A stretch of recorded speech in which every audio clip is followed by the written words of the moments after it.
Anggota Komisi 9 DPR RI Rieke Diah Pitaloka mengkritisi Undang-Undang Aparatur Sipil Negara bagi tenaga honorer yang dinilai diskriminatif. Pasalnya dalam undang-undang tersebut menyebutkan batasan usia maksimal untuk menjadi seorang pegawai negeri sipil adalah 35 tahun, sementara tenaga honorer rata-rata telah mengabdi puluhan tahun.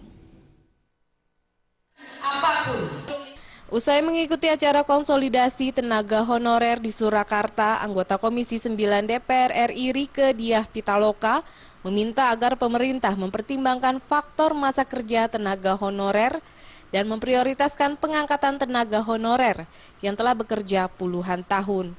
Pasalnya dalam Undang-Undang Aparatur Sipil Negara secara jelas sangat merugikan para tenaga honorer yang telah berusia di atas 35 tahun. Itu seharusnya sudah menjadi pegawai tetap negara. Memang ini akan bertahap, tetapi kami mendesak agar ini masuk dalam daftar PNS itu total semua 400 lebih plus guru honorer dan bahkan dosen-dosen di perguruan tinggi negeri itu yang statusnya juga tidak jelas untuk masuk pada daftar sampai 2016. Sekitar 440.000 tenaga honorer K2 di Indonesia rencananya akan diangkat menjadi PNS secara bertahap hingga tahun 2019 oleh Menteri Pendayagunaan Aparatur Negara dan Reformasi Birokrasi.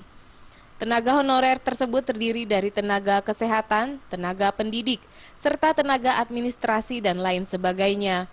Sementara dari data estimasi konsekuensi fiskal untuk gaji dan tunjangan dalam 1 tahun, setidaknya membutuhkan 23 triliun rupiah untuk 438.777 tenaga honorer.